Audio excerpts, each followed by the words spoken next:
Hello friends, रितूस किचनमध्ये तुमचं पुन्हा एकदा स्वागत. आज आपण भरलेली वांगी कशी बनवायची ते बघणार आहोत. त्यासाठी इथे मी वांगी स्वच्छ धुवून कट करून घेतलेली आहेत. वांगी कट केल्यानंतर मिठाच्या पाण्यात ठेवायची आहेत, म्हणजे ते काळी पडत नाहीत. वांग्यासाठी लागणारा मसाला आता आपण बनवून घेणार आहोत. त्यासाठी इथे मी अर्धा कप भाजलेले शेंगदाणे घेतलेले आहेत आणि 7 ते 8 लसणाच्या पाकळ्या घेतलेल्या आहेत. हे आता आपण वाटून घेणार आहोत. तुम्ही बघू शकता हे वाटून घेतलेलं आहे. त्यात आपण एका प्लेटमध्ये काढून घेणार आहोत. यामध्ये आता आपण खोबरं आणि तीळ भाजून घेऊन त्याची बारीक पावडर करून घेतलेली आहे. ती 1 चमचा टाकून घेणार आहोत. अर्धा चमचा धना पावडर, 1 मोठा चमचा लाल तिखट टाकायचं आहे. तुमच्या आवडीनुसार तुम्ही लाल तिखट कमी किंवा जास्त करू शकता.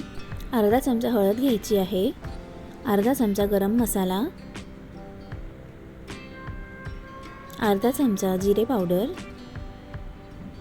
आणि थोडी कोथिंबीर घालून घ्यायची आहे. चवीनुसार मीठ. हे आता आपण व्यवस्थित मिक्स करून घेणार आहोत.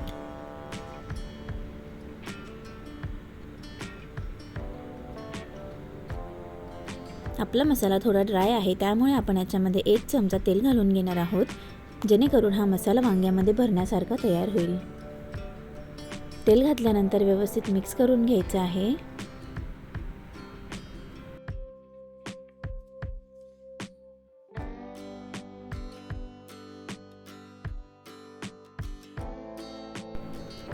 आपला मसाला रेडी झालेला आहे.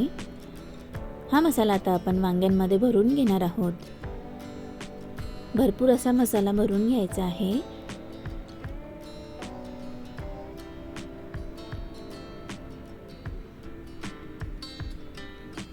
भरपूर असा मसाला भरल्याने वांगेही छान टेस्टी लागतात.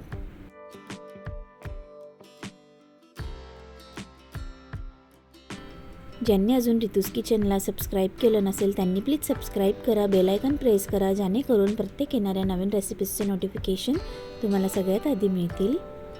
सगळे वांगे आता आपण याच पद्धतीने भरून घेणार आहोत.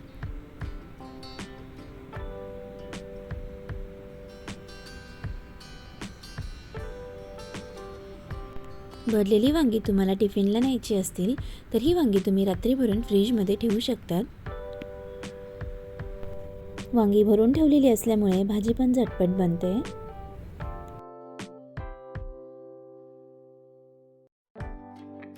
आपली सगळी वांगी भरून झालेली आहे. आता आपण भाजी तयार करून घेणार आहोत. त्यासाठी इथे मी पॅनमध्ये 2 मोठे चमचे तेल घेतलेलं आहे.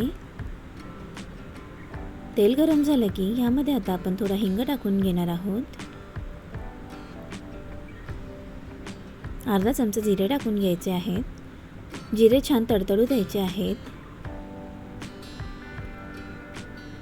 जिरे छान तडतडले की यामध्ये आता आपण वांगे ठेवून घेणार आहोत.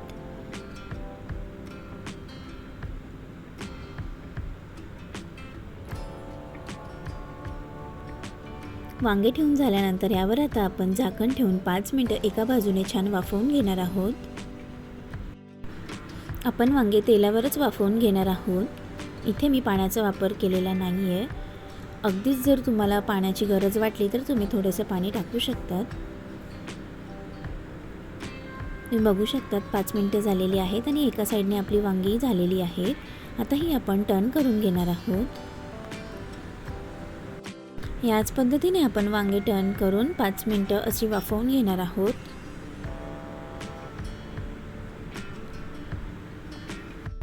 ही भाजी चपातीसोबत, पराठ्यासोबत किंवा भाकरीसोबतही खूप छान लागते. 5 मिनिटं झालेली आहेत आणि आता आपण वांगी चेक करून घेणार आहोत.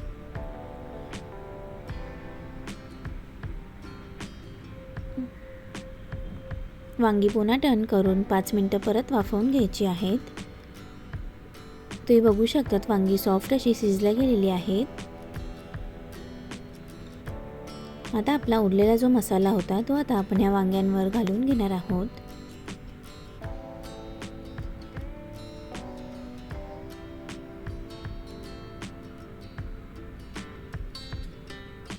मसाला घालून घेतल्यानंतर आता आपण हे व्यवस्थित मिक्स करून घेणार आहोत. हलक्या हातानेच मिक्स करायचं आहे.